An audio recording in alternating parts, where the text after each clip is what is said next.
Hello students, कैसे हैं आप लोग।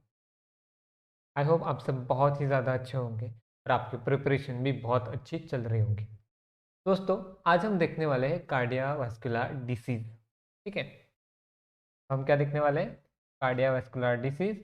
और आज का हमारा कंटेंट है, मतलब आज कौन कौन से डिसीज़ हम देखने वाले हैं। तो उसमें सबसे पहले हाइपरटेंशन, फिर देखेंगे एथेरोस्क्लेरोसिस, फिर कोरोनर आर्टरी डिसीज़, फिर angina pectoris and the last one is heart attack. Okay, ये सारे डिसीज़ हम देखने वाले हैं। चलिए शुरू करते हैं। सबसे पहले हम बात करेंगे हाइपरटेंशन की। ओके, तो हाइपरटेंशन होता क्या है? तो सबसे पहले हम देखते हैं नॉर्मल ब्लड प्रेशर।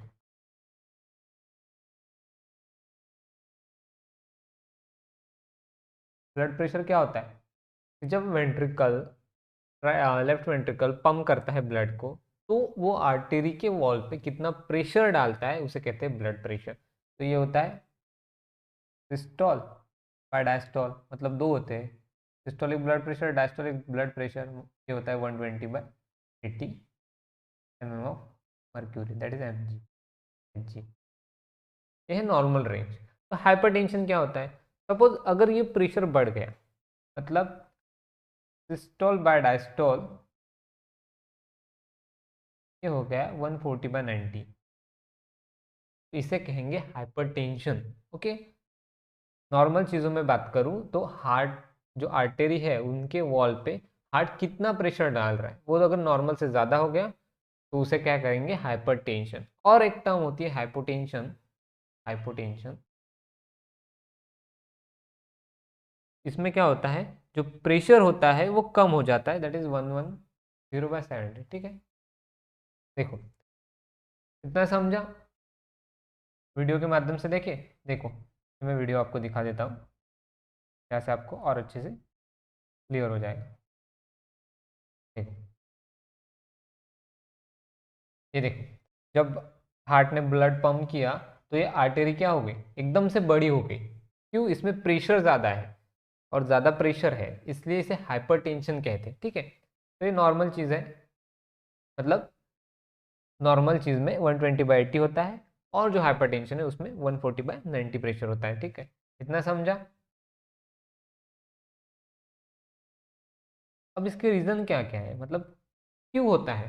तो इसमें रीज़न मेनली आता है स्ट्रेस, टेंशन, जो भी माइंड रिलेटेड चीज़ें हैं वो सारी, एंजाइटी होगी, एक्साइटमेंट होगी, ये सारी चीज़ों से वजह से हाइपरटेंशन होता है। ठीक है, अब देखो ऐसी चीज़ नहीं है कि आज आपका प्रेशर 140/90 है और कल नॉर्मल हो गया, परसों भी नॉर्मल है तो आपको हाइपरटेंशन नहीं।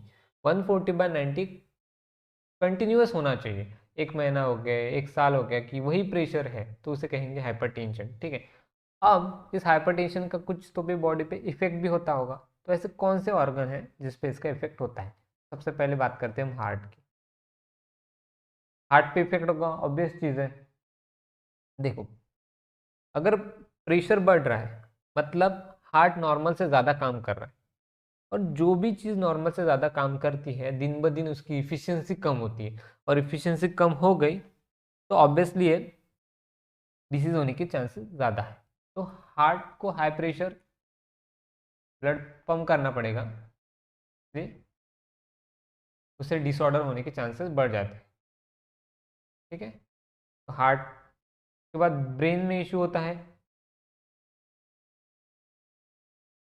कोई ना कोई आर्टरी ब्रेन तक भी जाती होगी जो ब्लड लेके जाती है। अब अगर हार्ट ज़्यादा प्रेशर के साथ ब्लड पंप करेगा तो ब्रेन तक जो आर्टरीज आ रही है उसमें भी ज़्यादा प्रेशर होगा। और कभी कभी क्या होता है, इस प्रेशर की वजह से ना वो आर्टरी डैमेज हो जाती है। ठीक है, तो हम ऐसे कहते हैं ना, सर की नस फट गई, that's that is the reason of hypertension.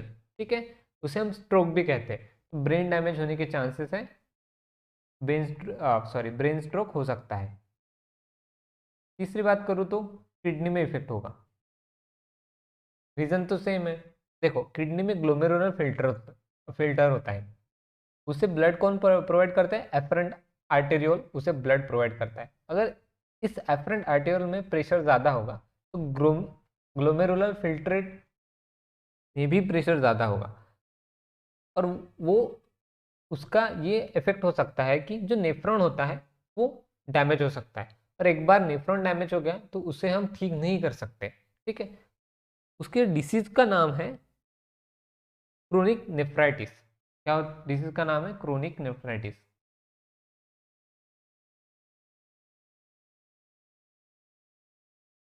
Got it? तो ये मेनली 3 ऑर्गन है जो कि डैमेज होते हैं। ठीक है, वैसे तो पूरे बॉडी में उसका इफेक्ट पड़ता है, लेकिन ये 3 मेन ऑर्गन है। समझ में आया हाइपरटेंशन क्या होता है? चलो अब देखते हैं एथेरोस्क्लेरोसिस क्या होता है। ये डायग्राम में आप देख सकते हैं कि यहाँ पे क्या हो रहा है। ये जो पार्ट है यहाँ पे एक क्लॉट फॉर्म हो रहा है। जो पार्ट दिखाया गया है वो आर्टेरी का इनर साइड है, उसमें क्या हो रहा है? क्लॉट फॉर्मेशन हो रहा है। इस क्लॉट की वजह से क्या होगा कि जो ब्लड प्रोवाइड होना चाहिए पर्टिकुलर ऑर्गन को वो उतने लेवल तक हो नहीं पाता है। ठीक है, इसलिए वो ऑर्गन की इफिशियंसी में, ऑर्गन की वर्किंग में उसका इफेक्ट पड़ता है। तो ये है एथेरोस्क्लेरोसिस, मतलब आर्टेरी के जो डायमीटर है उसमें क्लॉटिंग होना। अब ये क्लॉटिंग किस चीज़ की होती है? तो हम बहुत बार सुनते हैं ये क्लॉटिंग होती है जो भी आप जंक फूड खाते हैं उससे। हम बात कर रहे हैं कोलेस्ट्रॉल की। ये क्लॉटिंग होती है कोलेस्ट्रॉल की। ठीक है, देखो मैं बताता हूँ आपको।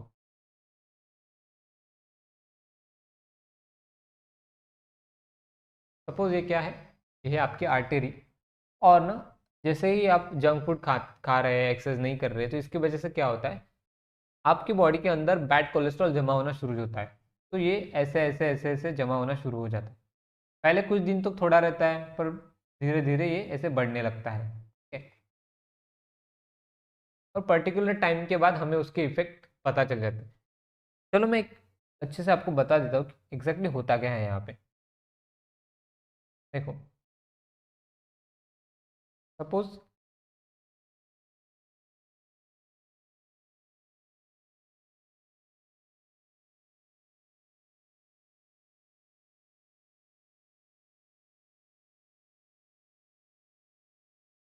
देखो, ये आर्टरी का स्ट्रक्चर है। ये क्या होता है? एक्सटर्ना होता है, ट्यूनिका एक्सटर्ना। ये होता है ट्यूनिका मीडिया। और ये अंदर का जो है ये क्या है? इंटरना। ठीक है, अब देखो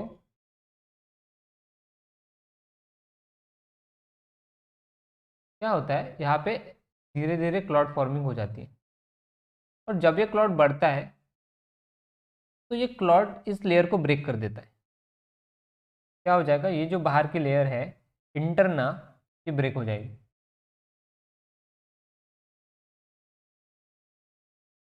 और ये क्लॉट ऐसे ऐसे बढ़ने लगता है, और कुछ दिन बाद ये पूरे के पूरा ब्लॉक कर देगा। उससे फिर जिस ऑर्गन तक ये आर्टरी जाने वाली थी उस ऑर्गन में इफेक्ट पड़ता है। ठीक है, ये हो गया एथेरोस्क्लेरोसिस। समझा? आई होप आपको समझा होगा। ये किसकी वजह से होता है? तो कैल्शियम, कोलेस्ट्रॉल, फाइब्रस टिश्यू ये जमा होने से ये होता है। अब देखो, एथेरोस्क्लेरोसिस ना कहीं के भी आर्टरी में हो सकता है। मतलब ऐसा पर्टिकुलर नहीं कि जो आर्टरी हार्ट तक जा रही है उसी में होगा। ब्रेन की आर्टरी में हो सकता है। जो ब्रेन की आर्टरी में अगर ये हुआ तो क्या होगा? ब्रेन को ब्लड कम जाएगा, और उस डिसीज को हम कहते हैं सेरेब्रो वेस्कुलर एक्सीडेंट,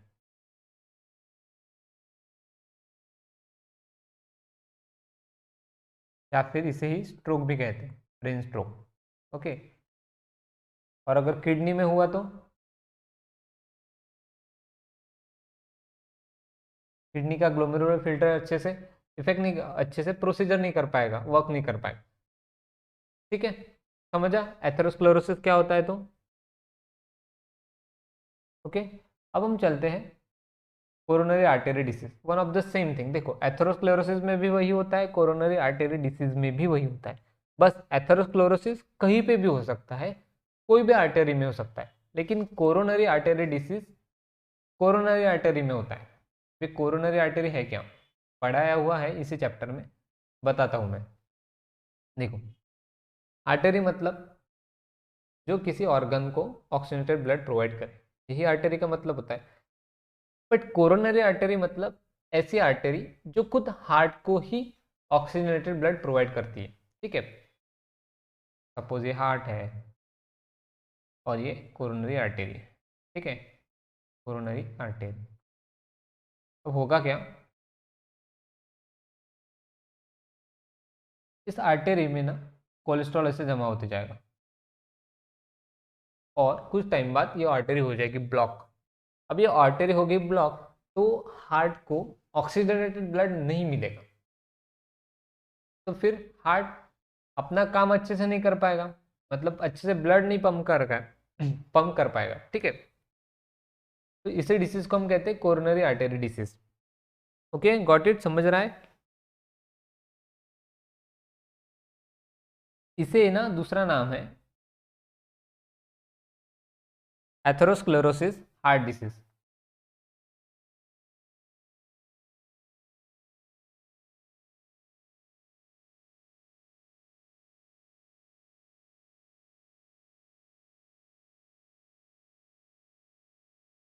ओके, या इसे कोरोनरी हार्ट डिसीज भी कहते हैं। क्या कहते हैं, कोरोनरी हार्ट डिसीज।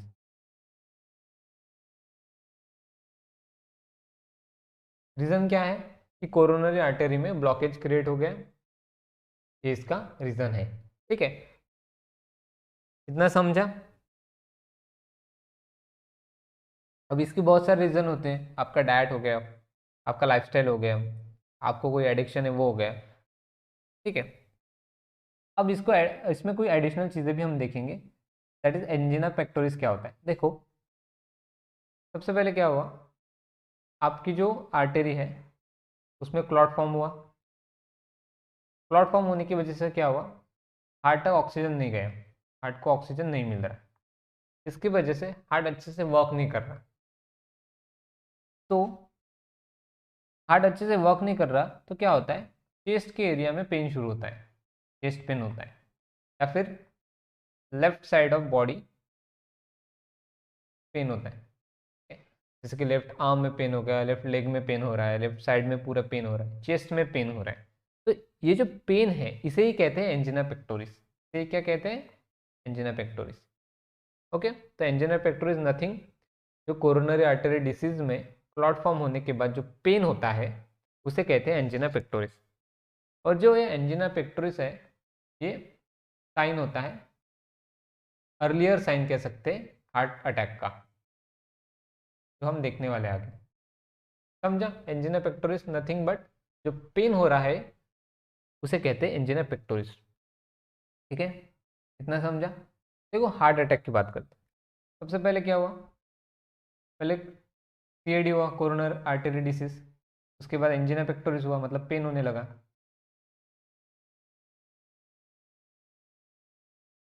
अब क्या हुआ, ये जो आर्टरी थी ये कंप्लीटली ब्लॉक हो चुकी है। ठीक है, अब ये कंप्लीटली ब्लॉक होने के रीजन की वजह से हार्ट तक ब्लड सॉरी, हार्ट तक ब्लड गया नहीं, तो हार्ट ने अपना काम कर दिया बंद, हार्ट का काम बंद हो गया, तो हम उसे कहते हैं हार्ट अटैक। ठीक है, इतना समझा। अब देखो, हार्ट अटैक को दूसरा नाम होता है myocardial infarction, myocardial infection. Infection मतलब डेड हो जाना। अगर हार्ट को ब्लड ही नहीं मिलेगा, मतलब ऑक्सीजन ही नहीं मिलेगा, तो ऑब्वियस सी बात है वो डेड हो जाएगा। ठीक है, तो ये होता है हार्ट अटैक। ठीक है, अब हार्ट अटैक होने के लिए रीजंस क्या है वो देखते हैं।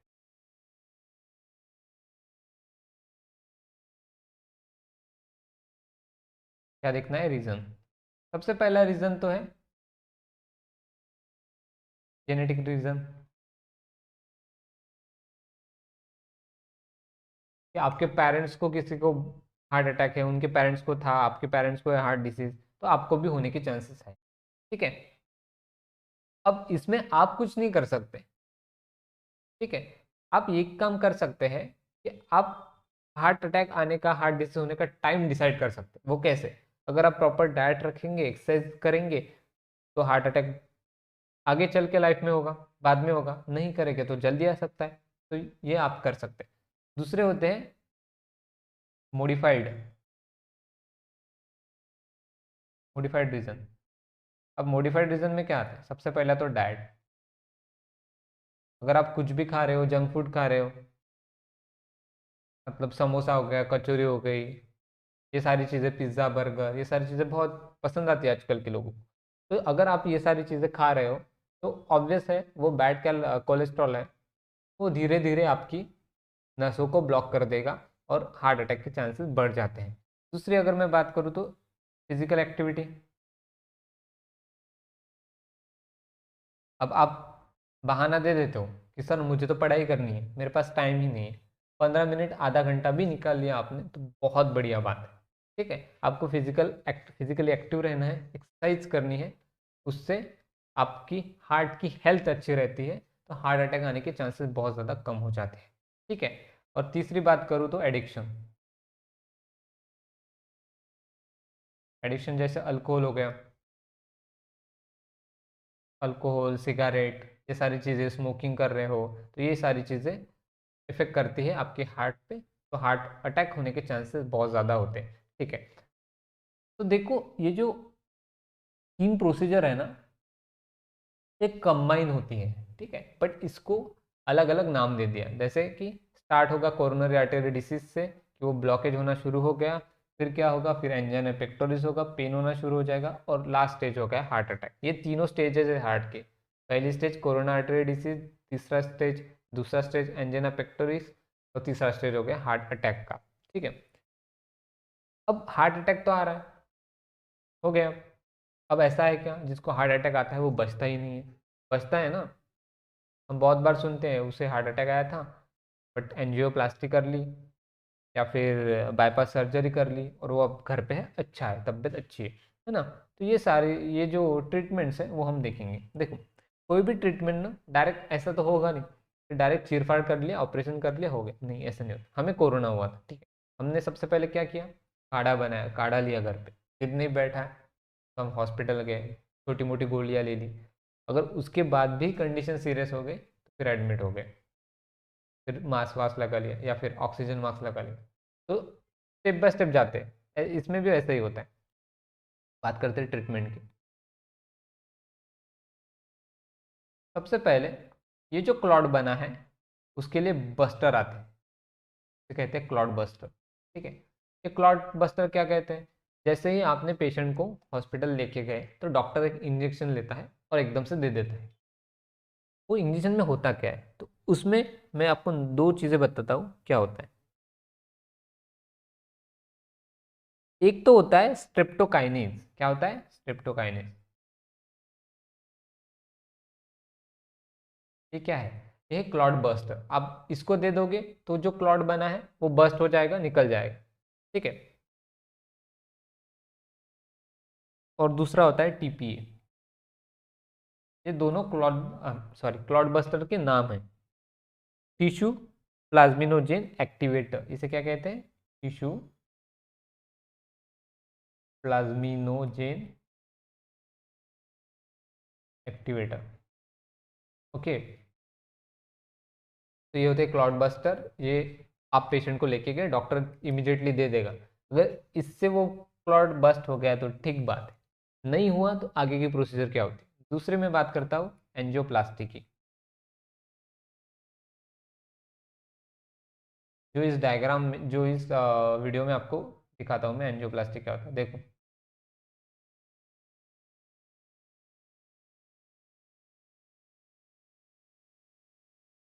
देखो, जहाँ पे भी ब्लॉक था वहाँ पे ऐसे हमने क्या किया है, आप एग्जाम्पल के थ्रू ले लेते हैं, पाइप डाल दिया है। ठीक है, एक पाइप डाल दिया, और ये देखो, ये यहाँ पे क्या हो रहा है, कह सकते हैं कि जो मछली पकड़ने का जाला है वैसे जाला निकल गया, और इस जाले में वो जो क्लॉट है वो अटक जाता है, और फिर हम उसे खींच लेते हैं। ठीक है। तो ये नॉर्मल, तो ये प्रोसीजर है एंजियोप्लास्टी की। देखो, वापस देख देख लेते हैं।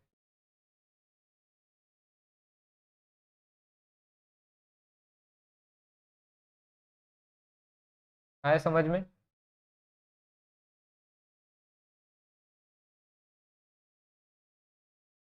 तो इसी तरह से वो पूरा जो क्लॉट है वो निकाल लेते हैं वहां से, ठीक है। क्लॉट निकल गया तो आर्टरी फ्री हो जाएगी, फिर ब्लड फ्लो वापस से शुरू हो जाएगा। This is angioplasty. तीसरी बात करते हैं अपन।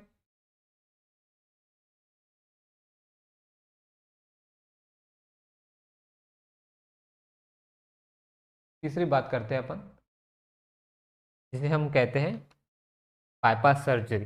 हमारे लैंग्वेज में बाईपास सर्जरी कहते हैं, और अगर थोड़ा साइंटिफिकली जाओ तो इसे कहते हैं CABG, that is coronary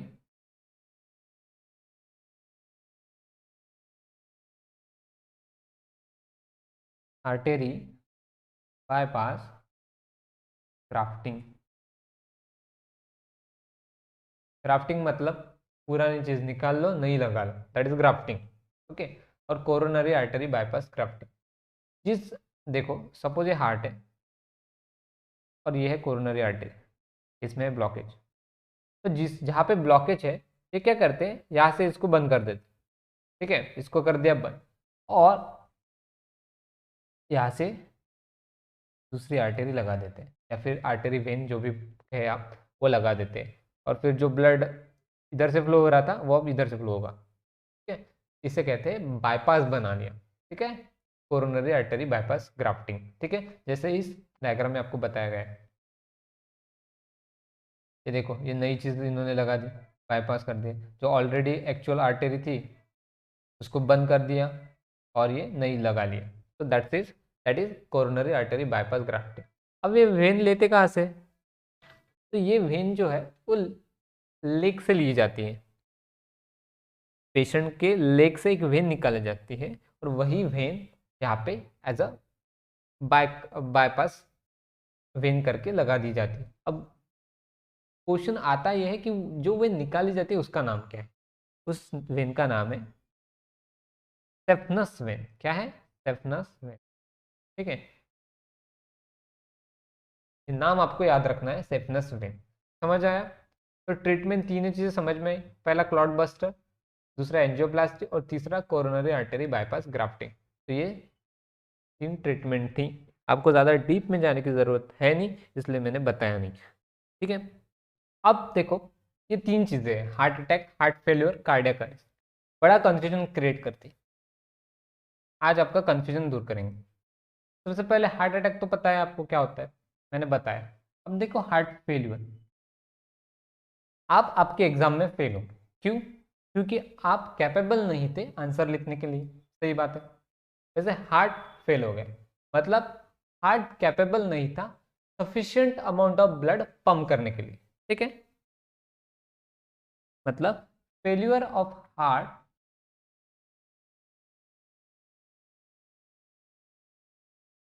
pump sufficient amount of blood,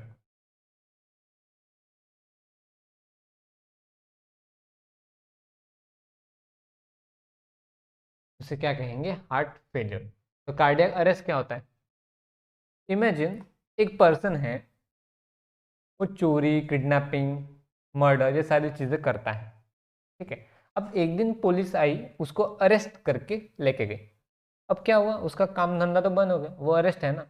same process, same concept है।